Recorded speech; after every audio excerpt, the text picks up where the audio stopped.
Hi, and thanks for joining us on today's leadership webinar. I'm Rosie King from Corporate Training Options. Our topic today is Shape Your Leadership. Our presenter is Palin-Brinkworth, a behavioural scientist with a passion for developing leadership and a commitment to business success. Her special focus is shift work for surviving and succeeding through chaos. It's about your intrinsic ability to change your world by changing your perspective or thinking differently, helping you to understand how your brain works at its best and how you can empower yourself to optimal outcomes. Catherine's work has impacted the world. She's assisted clients through disruption, recession, and financial crises. Along the way, she's managed single parenthood, survived a significant burns accident, and defeated a terminal cancer diagnosis. What a lady. And she says that the parenthood was the hardest. Please help me welcome the shift worker herself, Catherine Palin-Brinkworth. Thank you, Catherine. Thank you, Rosie. I'm always excited to be speaking with people who are interested in leadership and committed to doing it as well as they can be, because that's what makes our world the best world it can possibly be. And I was saying to Rosie, just as we were about to get started, you know, there are a lot of people who need to have computer competency and all sorts of other professional development competencies.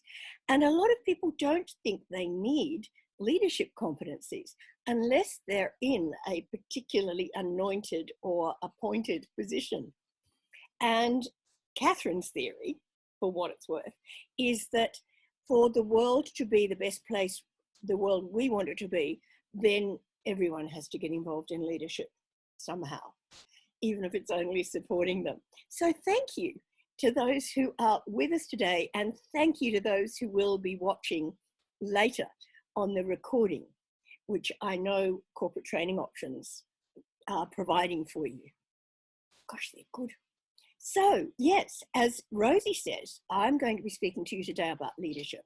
And to do that, I'm going to share my screen, and that will take a minute or two, just to put everything up that we want, just to make it look exactly the way we want it to look.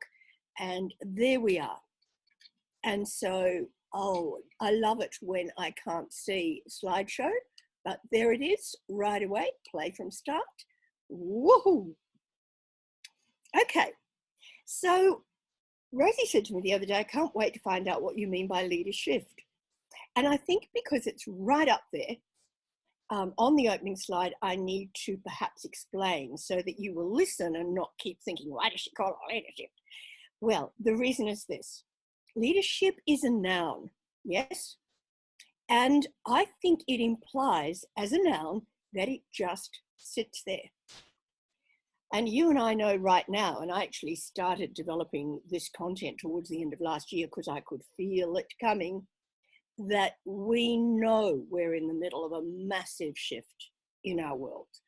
And to deal with a massive shift, but more importantly, to create the shift we want moving forward, we absolutely need to be able to be on the move.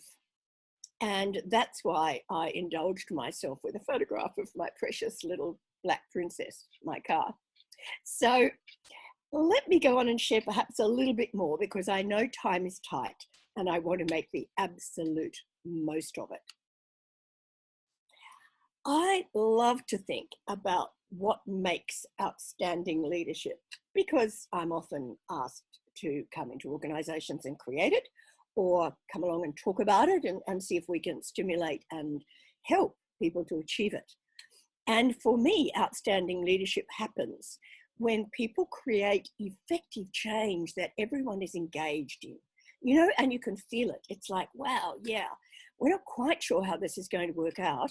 We can't see absolutely everything that's going on, but we've got a feeling that it is going to work. At least we're in good hands, and yeah, we'll do what we can. And I think that's the best you can hope for. If you're dealing with certainty, you're not dealing with leadership. Everything about leadership is about change.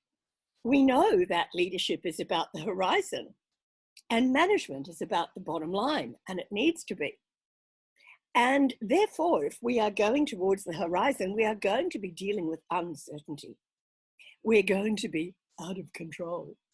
And for a lot of people, that's not comfortable. For some people, it is. And they'll be the ones who will often come up with the ideas for the change.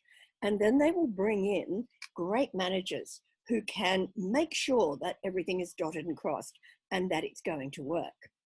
Now, there are only 4 behaviors that I think go up to make outstanding leadership, and they're easy. Well, they're easier than you might think. And they're 4 I's. The first one is imagine. Because for us to move forward from where we are now, we have to be able to imagine a better world. Imagine a more productive workplace. Imagine a different way of doing business.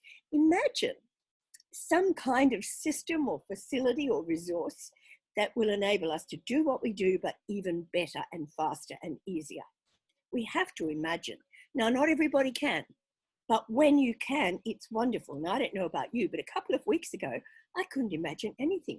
I couldn't even imagine my own way out of the front door. It was like, oh, what's happening?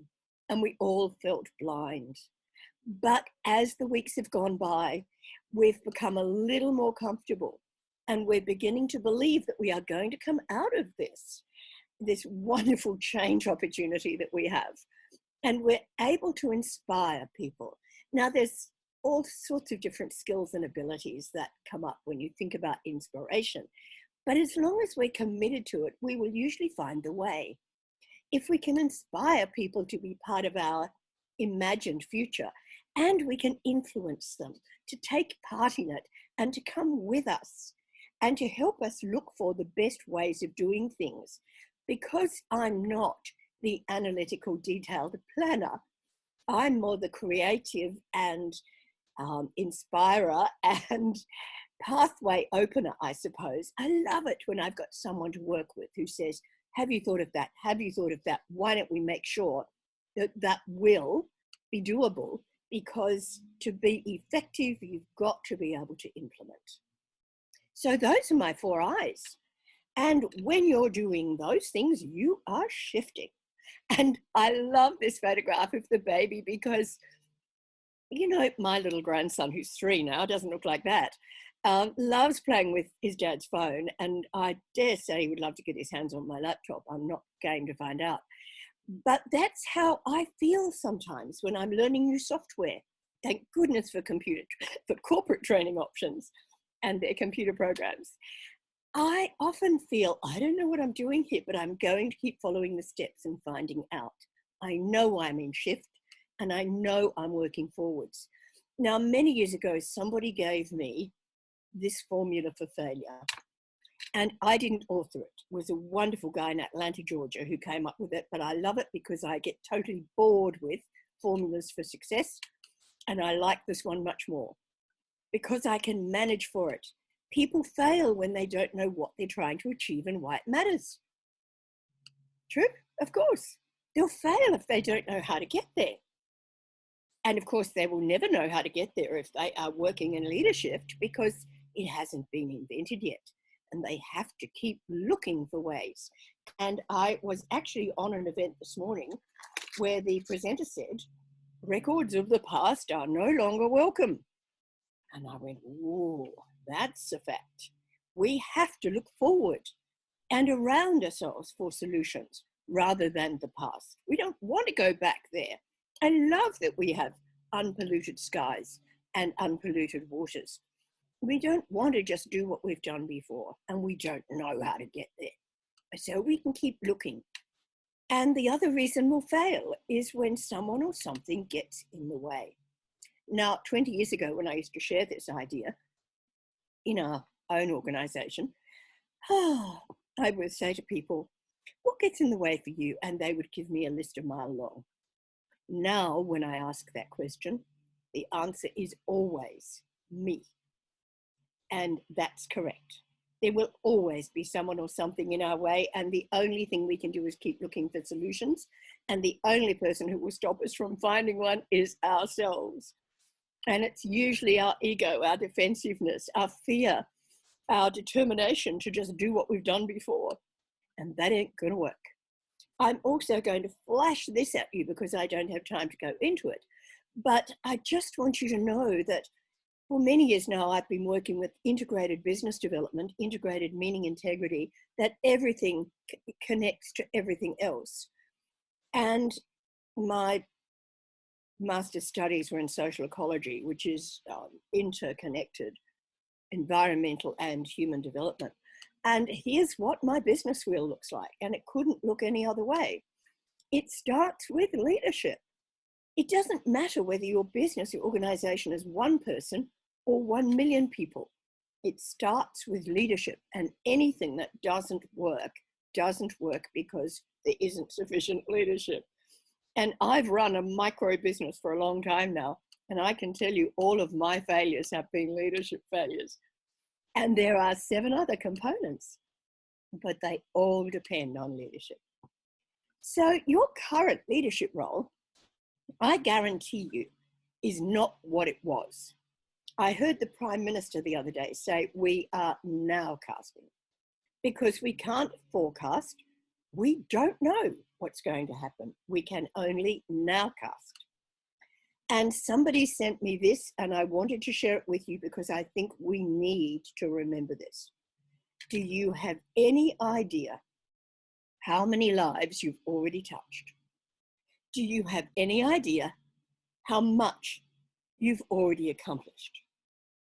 Well, I think we need to remember that we've already been very successful. I know there's at least one person on this Zoom presentation today who has touched many, many lives and who has already accomplished so much.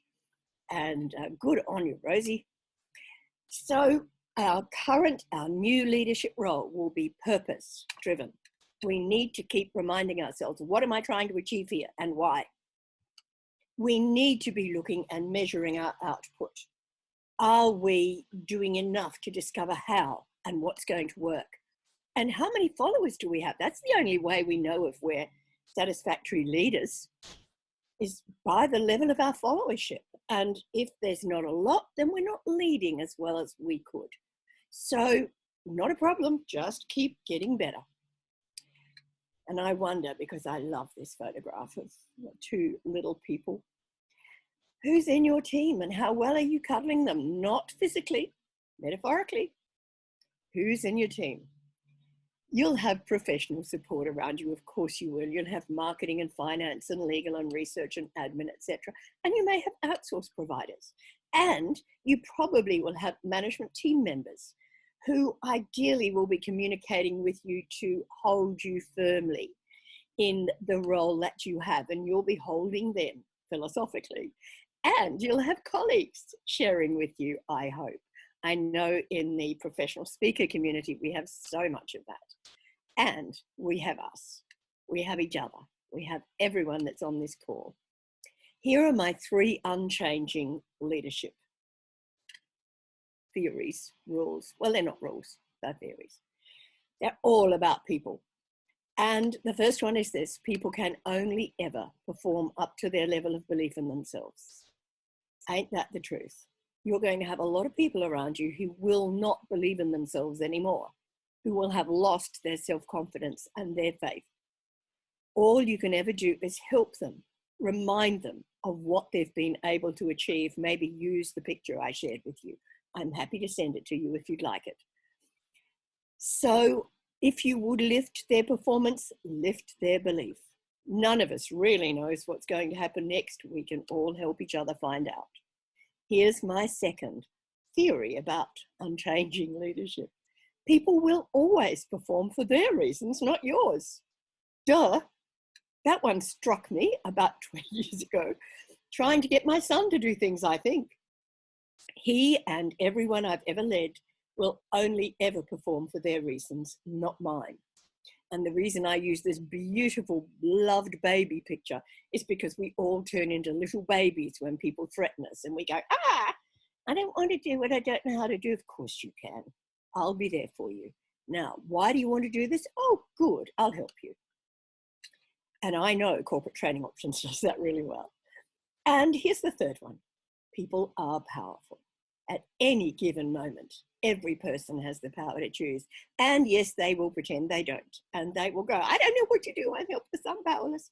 Yes, I know. We all feel like that. And we're not. All we have to do is choose and remind ourselves. Now, what's in the way for us? Do we have clarity on where we're going?